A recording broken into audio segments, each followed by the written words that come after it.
Hello there. Welcome back to Ebm N6. In this video, I want to look at franchising, whereby we are going to look at a reference of a question paper that was written in June 2024. So on franchising, we know that there is a relationship that exists between the franchisor and the franchisee, whereby the franchisee buys rights to sell goods or services from the franchisor. And then I would see that there's a relationship that exists between the two parties, that is the franchisor and the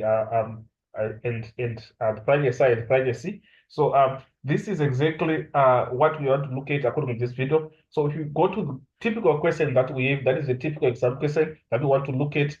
Also is asking in the elements that exist between the franchisor and the franchisee. So if you go to our answer section, let's try to see what do we have in terms of this video. So this is our question from June 2024 from it was question 5.1 in particular, and this question reads: state the support that a prospective franchisee can expect from the franchisor. So the question is asking you the responsibility of the franchisor to the franchisee. So remember we're saying the franchisee buys rights from the franchisor. So what sort of support is expected by the franchisee from the franchisor? So we have a list of points that we have there that are pointing out the support, the kind of support that is expected. So I would say that the first point is saying employees are trained to perform their task efficiently. So you would say that every franchisor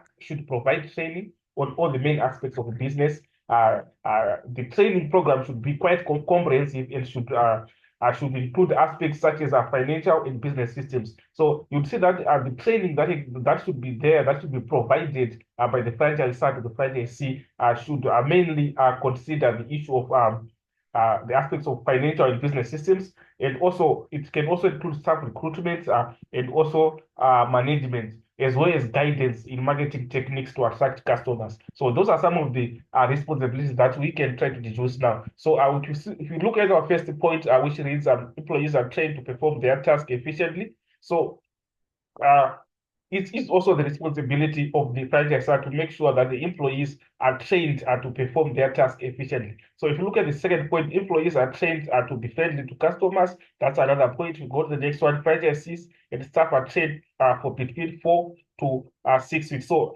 they are supposed to be trained for a period of 4 to 6 weeks. And then we go to the next point. Franchisees and staff are trained at work together as a team. And then the last point, employees are trained to perform and render good services. So basically, in general, these are the points that we have. So if you look at our question is 8 marks. So obviously, I needed you to raise on average 4 points, each with 2 marks to get you to 8 marks. So this is the first part of our question that we have according to this video. So we can as well try to move on to the next question that we have. That was as well in the question paper of June 2024.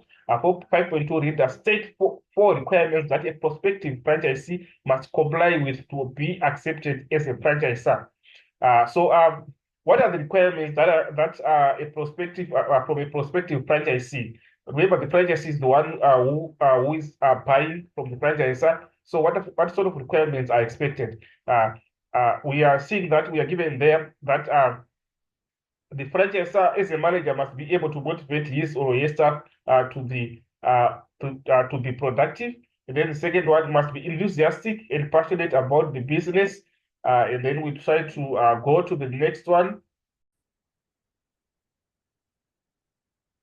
So the third point is that the franchisee must have the right upfront fee to be able to start the franchise. And look at the fourth point, must be open for advice and suggestions and willing to learn. And then the last one must be credit worthy and be able to borrow the rest of the money. So these are the expectations that we have from the franchisee to be accepted as the franchisor. So exactly these are the points that we have according to this question. And also you see that this question has got 8 marks also. So obviously it's requiring you to raise on average 4 points, each with 2 marks. So this is what we have, guys, on this one. Let's stay tuned for more typical examination questions that we are going to upload. This one was from June 2024, but more are going to come. So let's subscribe and share. Let's turn off the notification button so that we will upload more videos of Ebm N6 we are notified. Let's share the link to our colleagues who are doing Ebm N6 so that they also get notified of these typical examination questions that are coming out on our accounting space. So this is what we guys will meet again in the next video. As for this video, I'm out.